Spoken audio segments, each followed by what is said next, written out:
नमस्ते बच्चों, और सब ठीक है। आज हम लोग कक्षा 7वीं विषय विज्ञान के बारे में जानकारी प्राप्त करेंगे।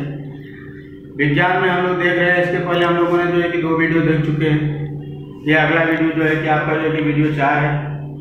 तो मेरे प्यारे बच्चों, सजीवों का पोषण जो हम लोग पाठ देख रहे हैं, इस पाठ में हम लोग जो है कि सजीवों के पोषण में हम लोग बहुत सारी वनस्पतियों के बारे में जानकारी प्राप्त की, जैसे कीटभक्षी वनस्पतियाँ, मृतोपजीवी वनस्पतियाँ, परपोषी वनस्पतियाँ, ये क्या करती है, क्या खाती है, इसके बारे में हम लोगों ने बहुत सारी जानकारी प्राप्त किया। अब हम लोग इस प्रकरण में इन वनस्पतियों के जो पोषक द्रव्य है, कार्य और उसके अभाव के कारण रोग, मतलब वनस्पतियों को भी भोजन चाहिए मेरे प्यारे बच्चों, क्योंकि बिना भोजन के, बिना पोषक तत्व के कोई भी सजीव कार्य नहीं कर सकता। अगर मालूम है उनके शरीर के अंदर ये सारी चीज़ों की अगर कमी होती है, इन पोषक तत्वों की अगर उनके शरीर में कमी होती है, तो उसके अभाव के कारण बहुत सारे रोग होते हैं। हम लोग जो है कि इस चार्ट में हम लोग देखेंगे कि कौन कौन से वनस्पतियों के पोषक तत्व हैं और कौन से उसके कार्य हैं और उसके अभाव के कारण क्या रोग होते हैं। तो ये सारी जानकारी हम लोग इस चार्ट में देखेंगे। तो सबसे पहले हम लोग देखेंगे एक एक करके। आपको यहाँ पर देखिए, इस चार्ट को समझ लीजिए। यहाँ पे पोषक तत्वों के नाम दिए गए हैं, इसमें इनके कार्य दिया गया है और यह जो है कि उसके अभाव के कारण कौन कौन सी परेशानियां होती हैं, ये सारी चीजें दिया गया है। जैसे पहला आपको दिया है नाइट्रोजन। अब नाइट्रोजन का कार्य क्या होता है? पृथ्वी, पर्णहरित और कोशिका द्रव्य, इनका महत्वपूर्ण कार्य। देखिए, पृथ्वी में पर्णहरित और कोशिका द्रव्य। अब सोचिए, नाइट्रोजन जो होता है, मैंने आपको पहले बता दिया कि जो कीटभक्षी वनस्पतियां हैं वो नाइट्रोजन क्यों लेती हैं। इसके पहले हम लोगों ने देखा था, क्योंकि आपको मालूम होगा कि जब इन वनस्पतियों को नाइट्रोजन की कमी हो जाती है, तब यह जो है कि इनके शरीर का विकास वृद्धि रुक जाता है। अब यह नाइट्रोजन की पूर्ति करने के लिए ये वनस्पतियां जो है, आप लोग को मालूम होगा कि जो दलदल युक्त क्षेत्र है वहां पे पाई जाती हैं और वहां से ये नाइट्रोजन की पूर्ति करती है। अब देखिए, यहाँ पे आपको दिया हुआ है कि नाइट्रोजन जो है कि यह जो है कि कार्य पृथ्वी के लिए, पर्णहरित और कोशिका द्रव्य, इनका महत्वपूर्ण कार्य होता है। किसका? नाइट्रोजन का। अगर समझिए उनको नाइट्रोजन का अगर मालूम है उनको पूर्ति नहीं हो रही है, तब उसके कारण क्या हो रहा है? देखिए यहाँ पे वृद्धि में रुकावट और पत्तियां पीली पड़ना, मतलब इन वनस्पतियों की जो वृद्धि है, जो इनका विकास है, वो रुक जाता है। और जो उनके साथ ही साथ इसकी जो पत्तियां होती हैं वो क्या होती हैं? पीली पड़ने लगती हैं। आप लोग को मालूम होगा कि जो पत्तियां पीली पड़ रही हैं, मतलब उनका विकास या वृद्धि रुक गई है, उनका विकास वृद्धि नहीं हो रही है। तो ये मालूम है नाइट्रोजन की कमी के कारण था। अब दूसरा आपको दिया है फास्फोरस, कि फास्फोरस के कारण आपको मालूम होगा प्रकाशीय ऊर्जा का रासायनिक ऊर्जा में रूपांतरण करना। अब ये फास्फोरस का काम होता है कि प्रकाशीय ऊर्जा का रासायनिक ऊर्जा में रूपांतरण करना, क्योंकि आपको मालूम होगा जो हमको अनाज प्राप्त होता है, वह अनाज जो होता है वो रासायनिक पदार्थ है, अर्थात वनस्पतियों के द्वारा प्राप्त किया गया रासायनिक पदार्थ है, जिसको हम लोग जो है कि ग्रहण करते हैं। अब इसकी निर्मित उनको कहाँ से होती है? इस फास्फोरस से होती है। तो इसके लिए फास्फोरस वनस्पतियों में बहुत जरूरी है। अब जब फास्फोरस की कमी हो जाती है, मेरे प्यारे बच्चों देखिए, समय से पहले पत्तियां झड़ना, फूल लगने में देरी, जड़ों की वृद्धि में रुकावट, मतलब इतनी सारी परेशानियां किसके कारण हो रही है? फास्फोरस के कारण हो रही है। अगर उनको फास्फोरस नहीं होते हैं तो उनकी वृद्धि रुक जाती है, उनकी जो है कि पत्तियां झड़ जाती है, मतलब समय के पहले ही उनकी पत्तियां क्या होती हैं? झड़ने लगती हैं। और साथ ही साथ फूल में भी मालूम है दिक्कत होती है कि ऐसी वनस्पतियों में फूल नहीं लगती। तो समझ जाइए कि फास्फोरस की कमी है। तो ये दूसरा था इसका पोषक तत्व। तीसरा आपको दिया है मेरे प्यारे बच्चों पोटेशियम। पोटेशियम क्या होता है? उपापचय की क्रिया के लिए आवश्यक है, क्योंकि आपको मालूम होगा कि जब हमारे शरीर में जब पाचन क्रिया बराबर नहीं होती है तो हमको अनेक प्रकार की परेशानियां दिखाई पड़ने लगती हैं। लेकिन वनस्पतियों में ऐसा नहीं होता है, लेकिन फिर भी वनस्पतियों को उपापचय की क्रिया के लिए पोटेशियम बहुत आवश्यक है।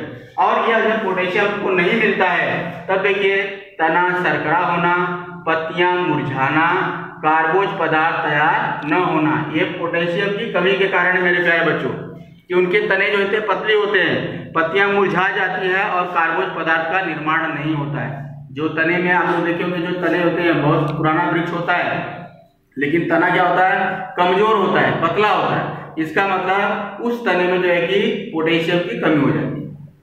और साथ ही साथ ऐसे वृक्ष जो होते हैं कुछ समय के बाद अपने आप मुरझा जाते हैं, गिर जाते हैं। मतलब ये सारी बीमारियां हैं उनको कि अगर उनको पोटेशियम नहीं मिलता है तो इतनी सारी परेशानियां उनको होती हैं।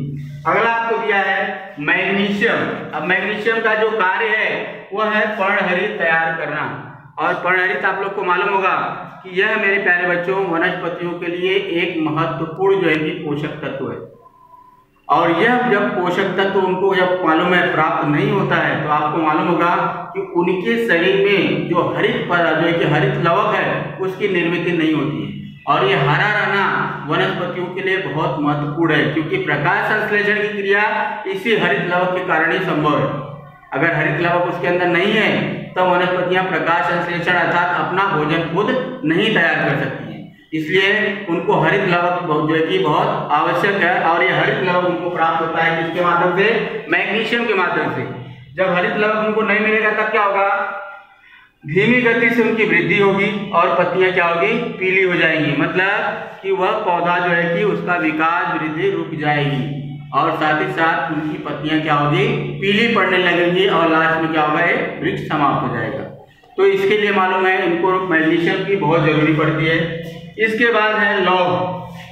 लौह जो होता है पर्णहरित तैयार करता है। लौह का भी काम वही है कि पर्णहरित तैयार करना है। अगर उसको नहीं होता है तो पत्तियां पीली पड़ जाती हैं। मेरे प्यारे बच्चों, लौह जो होता है हमारे शरीर में भी बहुत आवश्यक है, क्योंकि आपको मालूम होगा लौह कण के कारण ही हमारा जो रक्त आपको दिखाई दे रहा है लाल दिखाई देता है। और इसमें जो है कि ऑक्सीजन की आपूर्ति भरपूर मात्रा में प्राप्त होती है, ये लौह कण के कारण। ठीक वही काम यहाँ पे भी होता है कि वनस्पतियों के लिए लौह कण के कारण ही जो है कि उनका पर्णहरित जो है कि तैयार होता है। अगर पर्णहरित तैयार नहीं होगा तब उनको मालूम होगा उनकी वृद्धि रुक जाएगी, पत्तियों में दाग पड़ जाएंगे और साथ ही साथ उनकी जो है कि पत्तियां पीली पड़ने लगती हैं। ये जो है कि लौह के कारण होता है। तो इसीलिए जिस तरह से मनुष्यों को अर्थात प्राणियों को जो है कि लौह कण की आवश्यकता पड़ती है, वही लौह कण जो है कि वनस्पतियों को भी आवश्यक होते हैं। अगला है आपको मैग्नीज। मैग्नीज जो होता है प्रमुख संप्रेरक पदार्थों की निर्मित करना। प्रमुख संप्रेरक आपको मालूम होगा, संप्रेरक जो है कि बहुत इंपॉर्टेंट चीज होते हैं। जिस तरह से हमारे अंदर जो है कि बहुत सारे संप्रेरक होते हैं जिसके कारण हमारे शरीर में अलग अलग प्रकार के विकास होते हैं, अलग अलग प्रकार की वृद्धि होती है। आप लोग देखे होंगे महिलाओं में जो है कि मूछें नहीं आती हैं, लेकिन पुरुषों में मूछें आती हैं, उनकी दाढ़ियां आती हैं। क्यों? इन संप्रेरकों के कारण होते हैं। मेरे प्यारे बच्चों, वही हाल जो है कि यहाँ पर भी होता है उनकी। तो उनको भी मालूम है संप्रेरक अर्थात जो है कि अनेक प्रकार के संप्रेरकों की जरूरत पड़ती है और उसके कारण उनको वृद्धि में रुकावट और पत्तियों में दाग लगना, मतलब ये इनका जो है कि बीमारी के कारण है। अगर उनको संप्रेरक नहीं मिल रहे हैं तो उनकी वृद्धि क्या होगी, रुक जाएगी और उनकी पत्तियों में दाग लग जाएगा। अगला आपको दिया है जिंक। जिंक का जो कार्य है मेरे प्यारे बच्चों, वो संप्रेरक तथा घटकों की निर्मित करना। जो संप्रेरक उनको चाहिए, इस संप्रेरक की निर्मित के लिए जो है कि जिंक आवश्यक है। अगर उनको जिंक नहीं मिल रहा है तब समझ लीजिए कि उनके शरीर के अंदर जो है कि संप्रेरक की निर्मित नहीं हो रही है। और जब संप्रेरक की निर्मित अगर उनके शरीर में नहीं हुई तो आपको मालूम होगा कि उनकी वृद्धि रुकावट जो होती है बंद हो जाएगी, कम हो जाएगी तथा पत्तियां क्या होंगी, पीली पड़ने लगती हैं। तो इतने सारे मैंने बातें जो कि आपको मैंने बताया कि यह जितने भी सारे घटक आपको यहाँ पर दिखाई दे रहे हैं, ये सारे घटक वनस्पतियों के लिए बहुत फायदेमंद होता है। ये सारे फायदेमंद अगर मालूम है उनको ये सारे घटक नहीं मिलते हैं तो अनेक प्रकार की उनको बीमारियां होने लगती हैं, अनेक प्रकार की जो है कि समस्याएं होती हैं और जिसके कारण इस पौधे की वृद्धि रुक जाती है, उनकी पत्तियां पीली पड़ जाती हैं और साथ ही साथ कुछ समय के बाद यह वृक्ष जो होता है या पौधा मुरझा जाता है। तो मेरे प्यारे बच्चों, वनस्पतियों को भी जिस तरह से इंसान को पोषक तत्वों की आवश्यकता होती है, उसी प्रकार से जो है कि वनस्पतियों को भी पोषक तत्वों की जरूरत पड़ती है। तो ये सारे मालूम घटक तत्व हैं और उसके कारण जो है कि कार्य और उसके अभाव के कारण जो होने वाले परिणाम, तो ये सारे जो है कि चीजें आप ध्यान में रखेंगे। इसके बाद मेरे प्यारे बच्चों, आपको यहाँ पे कुछ महत्वपूर्ण चीजें दिया गया है, जैसे इसे सदैव ध्यान में रखो। इसे सदैव ध्यान में रखो। क्या? कुछ फफूंदियों के कारण अन्न दूषित होता है तथा विभिन्न प्रकार के रोग या बीमारियां होती हैं। जैसे आपको मैंने बता दिया कि बहुत सारे फफूंदी होते हैं, बहुत सारे ऐसे मालूम है सूक्ष्म ऐसे बहुत सारे घटक होते हैं जिसके कारण मालूम है चाहे प्राणी हो चाहे वनस्पति हो, इन सब में रोग उत्पन्न होते हैं। बहुत सारी जो कि फफूंदियां होती है, आपको मालूम होगा कि गर्मी का जब मौसम आता है तो कुछ समय के बाद आपको मालूम होगा कि जो एक खाद्य पदार्थ जो होते हैं वो दुर्गंध आयुक्त हो जाते हैं, अर्थात उसमें से दुर्गंध आने लगती है। मतलब उस खाद्य पदार्थ को हम ग्रहण नहीं कर सकते। क्यों? क्योंकि उसमें जो कि फफूंदी उगाती है, फफूंदी निर्मित हो जाती है। अभी आप रोटी को कुछ समय तक रख दीजिए, उस रोटी के ऊपर आप लोग देखेंगे कुछ समय के बाद एक सफेद कलर की परत हो जाती है। वो सफेद कलर की जो परत जमती है वो क्या है? फफूंदी। अचार देखिए, हम लोग अचार जो कि वर्ष भर खाते हैं, लेकिन अगर अचार के अंदर मालूम है जब तेल वगैरह की कमी हो जाती है तो वह तेल जो है कि कमी के कारण उसके ऊपर एक सफेद कलर की परत दिखाई देती है। वो सफेद कलर की परत क्या है? फफूंदी। अब ऐसे फफूंदी युक्त अगर खाद्य पदार्थ का हम सेवन करेंगे तो अनेक प्रकार की बीमारियां होती, यहाँ तक कि व्यक्ति की मृत्यु भी हो जाती है। तो मेरे प्यारे बच्चों, बहुत सारी फफूंदियां ऐसी हैं जो हमारे लिए जो है कि अन्न को दूषित करती है, बहुत सारे रोग होते हैं। इसके अलावा खमीर तथा कुछ कुकुरमुत्ते उपयोगी होते हैं, कुछ कवकों में औषधि गुणधर्म पाए जाते हैं। अभी आप देखिए खमीर और कुकुरमुत्ता, कुकुरमुत्ते का नाम सुनोगे आप लोग, देखिए तो आपको मालूम है एक भूछत्र अर्थात एक ऐसा पौधा दिखाई देता है जो ऊपर से एकदम छतरी नुमा होता है, उसको हम लोग बोलते हैं कुकुरमुत्ता। और आज के डेट में उसको मशरूम के भी नाम से जानते हैं। अब इस मशरूम से आपको मालूम होगा मेरे प्यारे बच्चों, बहुत सारे जो है कि पोषक तत्व है जो है कि जिसके कारण जो कि सब्जियां तैयार करते हैं। अब ये हमारे लिए उपयोगी। और खमीर वगैरह जो होता है आप लोग को मालूम होगा, इससे हम लोग डबल रोटी तैयार करते हैं। क्योंकि जो आप लोग बेकरी वगैरह में देखे होंगे जो ब्रेड पाव बनाते हैं, हमको जो अनेक प्रकार के जो खाद्य पदार्थ हमको मिलते हैं उसमें जो है कि ईस्ट या आप लोग को खमीर जो है उसके अंदर डाला जाता है, जिसके कारण जो है कि उसमें जो है कि खटास युक्त पदार्थ अर्थात खटास युक्त जो है कि खाद्य पदार्थ हमको प्राप्त होते हैं। और यह सारी चीजें हमारे लिए फायदेमंद होती हैं। इसके अलावा कुछ जो है कि फफूंदियां हमारे लिए मालूम है औषध का कार्य करती है। जैसे आप लोग को मालूम होगा अलेक्जेंडर फ्लेमिंग नामक वैज्ञानिक ने एक पेनिसिलिन नामक जो कि सूक्ष्मजीव से अर्थात जो है कि उससे जो है कि आप लोग को मालूम होगा औषधि तैयार की, और जिसका उपयोग आज हमारे लिए जो है कि बहुत महत्वपूर्ण होता है। हमारे शरीर में किसी भी प्रकार की गड़बड़ी होती है पाचन तंत्र में या बुखार वगैरह में, तो हम लोग उस पेनिसिलियम नामक दवाई का उपयोग करते हैं। तो ये किसके द्वारा संभव हुआ है? कवकों के द्वारा। मतलब कवकों में ऐसे गुणधर्म पाए जाते हैं जिससे हम दवाइयां तैयार कर सकते हैं, औषधियां तैयार कर सकते हैं। इसके अलावा मेरे प्यारे बच्चों, आपको यहाँ पर दिया है, देखिए बहुत सारी चीजें कि किण्व डबल रोटी बनाने में और खट्टापन उत्पन्न करने वाली प्रक्रिया में उपयोग में लाया जाता है। कौन? ईस्ट। और कुकुरमुत्ते में जीवन सत्व और लौह प्रचुर मात्रा में पाया जाता है। मेरे प्यारे बच्चों, आपको मालूम है, मैंने अभी बताया कि जो मशरूम होता है जिसको हम लोग कुकुरमुत्ता बोलते हैं, उसमें लौह और जीवन सत्व बहुत ज्यादा मात्रा में मिलता है और यह हमारे लिए बहुत फायदेमंद होता है। तो मेरे प्यारे बच्चों, इसके अलावा आपको यहाँ पर कुछ जो है कि बोला गया है, जैसे थोड़ा याद करो। थोड़ा याद क्या करना है कि अन्न में पाए जाने वाले विविध पोषक तत्व कौन से हैं और इसका क्या उपयोग है, आपको मालूम होगा। आपको देखिए मेरे प्यारे बच्चों, हम लोग खाद्य पदार्थ को ग्रहण करते हैं, दिन भर कुछ न कुछ खाते रहते हैं।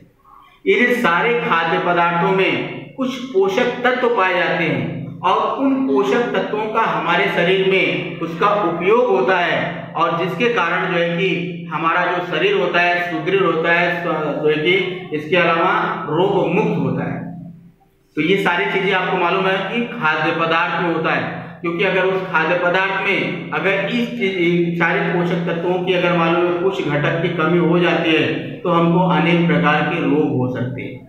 तो इसके लिए मेरे प्यारे बच्चों, हम लोग देखते हैं इसके अंदर कौन कौन से पोषक तत्व पाए जाते हैं। जैसे मैंने बताया कि आपको कार्बोज, प्रोटीन, स्निग्ध और साथ ही साथ जीवन सत्व और लवण। कार्बोज, प्रोटीन, वसा या स्निग्ध, जीवन सत्व और लवण, ये सारे जो है कि पोषक तत्व जो है कि हमारे खाद्य पदार्थ के अंदर पाए जाते हैं। और इन खाद्य पदार्थों में आपको अगला इसका क्या उपयोग होता है आपको बताया गया है। तो ये खाद्य पदार्थ हमारे लिए बहुत फायदेमंद होते हैं। अगर मालूम है इन चीजों की अगर हमारे शरीर में, हमारे भोजन में, घटकों में जो है कि कमी हो जाती है तो हमारे शरीर में बहुत सारी जो है कि विकृतियां तैयार हो जाती हैं, बहुत सारी बीमारियां पैदा हो जाती हैं। तो ये सारे घटक हमारे लिए जो है कि बहुत महत्वपूर्ण होते हैं। जैसे अभी देखिए कार्बोज। अब कार्बोज आपको मालूम होगा कि हमारे शरीर के विकास के लिए बहुत फायदेमंद होता है। और ये मिलता कहाँ से हमको? जितने भी मालूम है जो तृण अनाज है, जैसे गेहूं, चावल, ज्वार, बाजरा, मक्का वगैरह होता है, इन सब में हमको कार्बोज मिल जाता है। दूसरा आता है प्रोटीन। प्रोटीन आपको मालूम होगा मेरे प्यारे बच्चों, जितनी सारी दलहन की चीजें होती है जिससे हमको दालें प्राप्त होती हैं, जैसे मूंग, चना, मसूर वगैरह, अरहर है, इन सब में हमको जो है कि प्रोटीन मिलता है। इसके अलावा जो वसा होता है, वह वसा हमको तैलीय पदार्थों से प्राप्त होता है, जैसे हम लोग मक्खन, घी वगैरह और बहुत सारी चीजें खाते हैं, उन सारी चीजों से हमको जो है कि ये प्राप्त हो जाता है क्या? वसा या स्निग्ध पदार्थ। इसके अलावा जितनी भी सारे मालूम है जो साग सब्जियां होती हैं, इसके अलावा फल फ्रूट होते हैं, उसमें हमको जीवन सत्व और लवण प्राप्त होते हैं। तो मेरे प्यारे बच्चों, ये सारे खाद्य पदार्थों में पाए जाने वाले घटक होते हैं जिसका हमारे शरीर के अंदर जो है कि बहुत महत्वपूर्ण होता है। अगर इनका समय पे अगर हमको उपयोग में नहीं प्राप्त होता है, अगर ये हमको समय पे नहीं मिलते हैं, तो हमारे शरीर में बहुत सारे जो है कि समस्याएं पैदा होती हैं, विकृतियां निर्मित हो जाती हैं। तो ये सारे हमारे जो है कि अंदर पाए जाने वाले महत्वपूर्ण जो कि घटक हैं। इसके बाद हम लोग देखेंगे कि सजीवों में पोषण अर्थात पोषण के सोपान प्राणियों में, ये इसके पहले हम लोग जितनी भी सारी चीजें देखे ये सब वनस्पतियों के बारे में देखे। अब हम लोग देखेंगे कि प्राणियों के अंदर पोषण के क्या सोपान, कि प्राणियों में जो पोषण होता है, जो खाद्य पदार्थ होता है, उनका पाचन किस प्रकार से होता है। तो मेरे प्यारे बच्चों, आपको मालूम होगा कि जो मालूम है हम लोग दिन सुबह से लेकर शाम तक कुछ न कुछ खाते रहते हैं। इसके अलावा आपको मालूम होगा कि बहुत सारे जो है कि पदार्थ हम लोग घर में भी खाते हैं और बाहर खाते हैं। तो क्या इन सारे पदार्थों का हमारे शरीर में जिस प्रकार से हम लोग इसको ग्रहण करते हैं उसी प्रकार से हमारे शरीर में पाचन हो जाता है, रक्त में मिल जाते हैं? क्या नहीं मिलते, क्योंकि आपको मालूम होगा इन सारे चीजों का अलग अलग जगहों पे इसका जो है कि विघटन होता है, अपघटन होता है। उसके बाद ये सारे पदार्थ जो है कि हमारे शरीर में उन घटकों में, उन जो है कि अंगों में इनका अवशोषण होता है। तो हम लोग एक एक करके देखेंगे कि सबसे पहला आपको जो सोपान में आपको दिया है, जैसे अन्न ग्रहण, पहला आपको दिया है अन्न ग्रहण। अन्न ग्रहण में क्या होता है? शरीर द्वारा भोजन को ग्रहण करना। आप देखिए मेरे प्यारे बच्चों, जो अन्न ग्रहण होता है आपको मालूम होगा कि हम लोग मुख द्वारा ग्रहण करते हैं। हमारे शरीर के अंदर हम लोग जो है कि चाहे चावल हो, रोटी हो, साग सब्जी वगैरह हो, इन सारी चीजों को हम लोग क्या करते हैं? मुंह में लेते हैं। अब मुंह में लेने के बाद हमारे मुंह के अंदर दांत लगे होते हैं। इन दांतों द्वारा हम लोग क्या करते हैं? उसको खूब चबाते हैं। जितना चबाएंगे उतना ही ये क्या हो गए? महीन कणों में रूपांतरित होते हैं। अब जब महीन कणों में रूपांतरित हो जाते हैं तब आपको मालूम होगा उसके बाद हमारे जो है कि अन्न नलिका द्वारा उसको कहाँ पे लेते हैं? आमाशय में लेते हैं, जिसको जठर के नाम से भी जानते हैं। वो भोजन जो है कि आमाशय में आ जाता है, क्योंकि जब तक वो महीन नहीं होगा, बारीक नहीं होगा, तब तक जो है कि उसका आगे जो है कि घटकों में जो है कि वो पहुंचेगा नहीं। तो जब आगे देखिए उसके बाद जो है कि आता है पाचन। तो मैं बताया कि पाचन के पहले वह जो है कि खाद्य पदार्थ आपका आमाशय में आता है। अब आमाशय में आने के बाद वहां पे बहुत सारे पाचक रस मिलाए जाते हैं, और पाचक रस मिलने के बाद वहां पे जो आया हुआ खाद्य पदार्थ होता है उसका विधिवत एकदम क्या होता है? मंथन होता है। अर्थात जिस तरह से आप लोग देखे होंगे कि लपटा हम लोग गाँव घरों में बनाते हैं, एकदम उस तरह से वो पतला कड़ी बन जाता है। अर्थात क्योंकि उसके आगे जो हमारी जो छोटी आंत बड़ी आंत होती है उसका जो व्यास होता है बहुत कम होता है। तो इसके लिए मालूम है वहां पे उस खाद्य पदार्थ का क्या होता है? एकदम अच्छी तरह से उसको एकदम बारीक बारीक घटकों में रूपांतरण किया जाता है। उसके बाद वहां से वह खाद्य पदार्थ हमारी आंतों में पहुंचता है। अब आंतों में पहुंचने के बाद मेरे प्यारे बच्चों वहां पे उसका क्या होता है? पाचन होता है।